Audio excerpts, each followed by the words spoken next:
मध्ये खरं तर सर्वपक्षीय मागच्या वेळी बैठक झाली होती, त्यानंतर तशी पाहायला गेलं तर पहिलीच बैठक आहे. नक्की कुठपर्यंत काम आलं? महाराष्ट्रामध्ये वेगवेगळ्या ठिकाणी धनगर समाजाचे योद्धे उपोषणाला बसले होते आणि त्या सर्व उपोषणकर्ते, त्या समितीतले काही लोक यांची आज बैठक 4 वाजता माननीय मुख्यमंत्री, उपमुख्यमंत्री, वनमंत्री, ओबीसी खात्याचे मंत्री अशा सर्वांच्या उपस्थितीमध्ये आज पार पडते.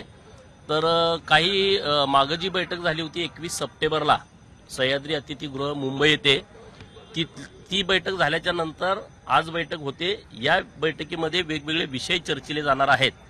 त्या बैठकीमध्ये काही सरकारनं आम्हाला शब्द दिले होते, त्याच्याबद्दलचा उहापोह आजच्या बैठकीत आज होणार आहे. आदिवासी संदर्भात ज्या सुविधासाठी काही निर्णय घेतले होते, मात्र त्यानंतर निवडणूक आल्या, त्यानंतर कुठलाही फंड आहे तो मिळाला नाही, त्या संदर्भात काही चर्चा होणार आहे का? नाही होणार ना, त्याचं तर आकडेवारी आज आम्ही सरकारकडे देणार आहोत. या हिवाळी अधिवेशनामध्ये पूर्ण बजेट सरकारच्या वतीनं उपलब्ध करून दिलं जाईल असा शब्द 21 सप्टेंबरच्या मीटिंगमध्ये दिला होता, पण तसं होताना दिसत नाही. माझ्याकडे जी यादी आली त्या यादीमध्ये 56 कोटीचा निधी दिलेला आहे.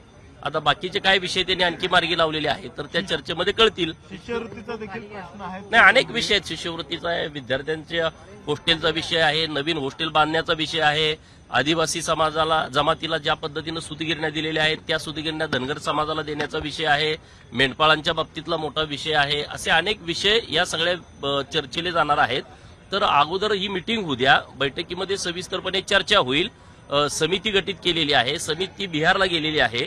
नव्यानं छत्तीसगड राज्याचं या 3 राज्य अगोदर जी अभ्यासासाठी निवडली होती, तेलंगणा, मध्य प्रदेश आणि बिहार, तर त्यामध्ये ऍड छत्तीसगड करायचे असे अनेक विषय आहेत. तर सगळी चर्चा झाल्याच्या नंतर सविस्तरपणे मीटिंगमध्ये काय होतंय ते आम्ही तुम्हाला येऊन सांगू. पण निश्चितपणे सरकारकडे आमची काय अडचणी आहेत, गाऱ्हाणी आहेत, ती आम्ही आज रोखठोकपणे मांडणार आहोत. महत्वाचं या मागच्या मीटिंगमध्ये ठरलं होतं की एक स्पेसिफिक टाइम बाउंड दिलं होतं या सगळ्या जी टीम जाणार होती त्याला, त्या कालावधीत सगळं पूर्ण होईल. हा बरोबर आहे. समिती बिहार राज्याचा दौरा करून आली अशी मला माहिती आहे आणि येत्या 2-4 दिवसामध्ये मध्य प्रदेशला जाणार आहे. समितीचं काम व्यवस्थित सुरू आहे असं एकंदरीत आम्हाला बाहेरून कळतंय. कारण लगेच तात्काळ सरकारनं निधी उपलब्ध करून देऊन बिहारला त्यांना जाण्यासाठीची तरतूद निर्माण केली. 8 दिवस ही समिती बिहारमध्ये होती. तर पुढे मध्य प्रदेश, तेलंगणा आणि छत्तीसगड म्हणजे 1 महिन्याच्या आतमध्ये सर्व राज्यामधून समिती जाऊन अभ्यास करून एक चांगला रिपोर्ट सरकारला देईल अशी आशा आम्हाला सगळ्या धनगर समाज बांधवाला आहे. आणि दुसऱ्या बाजूला आम्ही उच्च न्यायालयातली आमची सुनावणी पण सुरू आहे.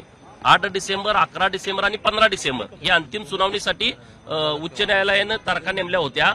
8 तारखेला पूर्ण दिवस 11:15 वाजल्यापासून 4:30 वाजेपर्यंत कामकाज चाललं, जेवणाची सुट्टी सोडून. आणि 11 तारखेला दुपारी 2:30 नंतर कामकाज संपेपर्यंत हे काम चाललं.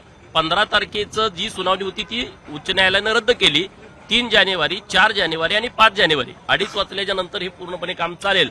म्हणजे जानेवारीच्या पहिल्या आठवड्यामध्ये आमचं अंतिम सुनावणीची प्रक्रिया पूर्ण होईल आणि नंतरच्या आठवड्यामध्ये धनगर समाजाच्या आरक्षणाचा निकाल उच्च न्यायालयाकडून अपेक्षित आहे. आणि तो निश्चितपणे आमच्याच बाजूला लागेल, कारण सगळे पुरावे धनगरांच्या बाजूने आहेत. धनगड अस्तित्वात नाही हे आता सरकारनंही मान्य केलं आणि तिथं आम्ही त्या पद्धतीचे पुरावे दिलेले आहेत.